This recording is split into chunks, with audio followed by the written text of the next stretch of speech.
तो हमारी मांग है महाराष्ट्र और केंद्र सरकार हर सरकारी पक्की नौकरी में 50% आरक्षण हमारी पढ़ी लिखी बेटियों का होना चाहिए। हमारी तीसरी मांग पर आ रही हूं, राजनीतिक आर्थिक के बाद सामाजिक न्याय सामाजिक सुरक्षा की बात कर रही हूं। आज बेटियों के साथ पूरे देश में बलात्कार यौन उत्पीड़न के मामले बढ़ चुके हैं।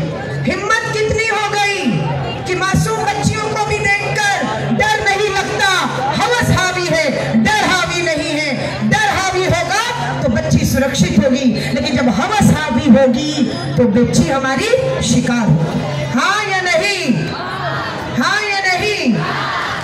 हम आज यहां से मांग करते हैं नाबालिग बच्चियों के मामलों को तुरंत निपटारा करते हुए नाबालिग बेटियों के बलात्कारियों को फांसी के तख्ते पर झुलाइए। हाँ या नहीं? फांसी होनी चाहिए या नहीं? बदलापुर की बेटी के दोषी को फांसी होनी चाहिए या नहीं? कलकत्ता के कॉलेज में आरजीकर कॉलेज में पढ़ने वाली डॉक्टर बेटी के साथ बलात्कार हत्या हुई, उसके हत्यारे को फांसी होनी चाहिए या नहीं? लेकिन हो नहीं रहा है। मैं आपसे कहूंगी अब मत रहिए किसी पर निर्भर, क्योंकि अब ये कलयुग है।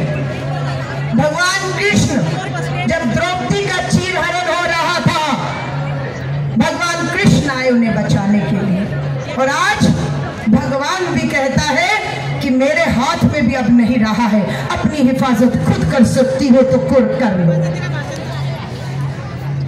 लगता है आएंगे भगवान कृष्ण, इज्जत लूटी जाएगी तो बच पाओगी। आज अपना बचाव आपको खुद करना होगा, क्योंकि देश की डबल इंजन की सरकारों में बलात्कारी बैठ चुके, संसद में बलात्कारी बैठे, विधानसभाओं में बलात्कारी बैठे। नाम पढ़ रही हूँ भाजपा के नेताओं का, प्रधानमंत्री जी कथनी और करनी में अंतर नहीं है तो दीजिए इन्हें सजाएं। नाम पढ़ती हूँ आपके महाराष्ट्र में पालघर के अंदर घर में 12 साल की बच्ची को घर में घुसकर जो है उसका बलात्कार किया गया है। फांसी होनी चाहिए या नहीं? दहेज हत्याएं मामले महाराष्ट्र में बढ़ चुके हैं। मात्र 4 महीने में 2055 बहनें दहेज उत्पीड़न अन्याय अत्याचार में मामले दर्ज हैं, लेकिन पुलिस हमारी बेटियों को दहेज हत्याओं से बचा नहीं पाई। 9 बच्चियां हमारी दहेज हत्या की बलि चढ़ गई और जान से चली गई। एक बहन हमारी नई मुंबई में भी थी, 30 साल की, घरेलू हिंसा दहेज प्रताड़ना से तंग आकर नई मुंबई की बहन 6 जुलाई को घर से निकलती। माँ बाप पुलिस में जाते हैं कि बेटी 6 तारीख सुबह 6 बजे निकली है, घर नहीं आई। 7, 8, 9 तारीख हो गई, बेटी नई मुंबई की घर नहीं आती। माँ बाप थाने जाते हैं, माँ बाप पुलिस को कहते हैं बेटी का मोबाइल देखिए, उसकी लोकेशन ट्रेस करिए। 3 दिन हो गए बच्ची घर से गई है, नहीं पता लग रहा। घरेलू हिंसा दहेज के लिए उसे प्रताड़ित किया जा रहा था। सीसीटीवी कैमरे खंगालने को कहे गए पुलिस को। नई मुंबई पुलिस का जवाब क्या था?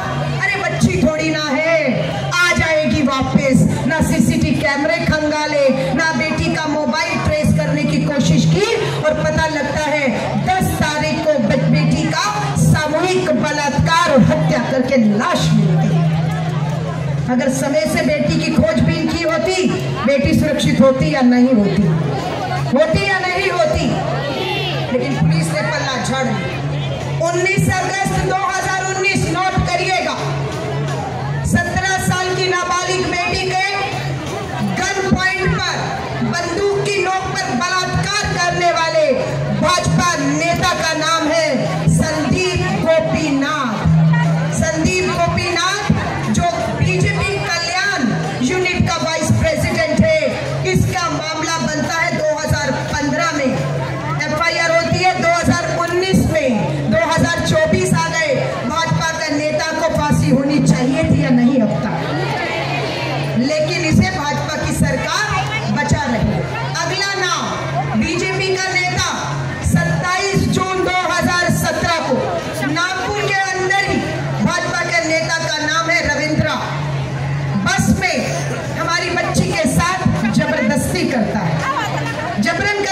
में उसका वीडियो बना रहा है, उसे वायरल कर रहा है, उसे बदनाम कर रहा है।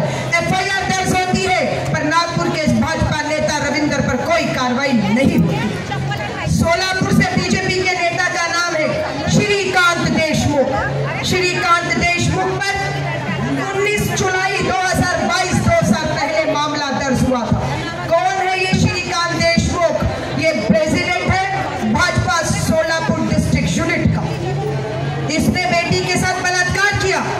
22 में FIR दर्ज होती है रेप मामले पर 24 आता है। भाजपा के सोलापुर के नेता पर कोई कार्रवाई प्रधानमंत्री जी नहीं होती। इसके अलावा भाजपा के काउंसलर है वानी यवतमाल जिले का भाजपा का पार्षद, नाम है धीरज दिगंबर। एक नहीं अनेकों बलात्कार के मामले इस पे दर्ज है।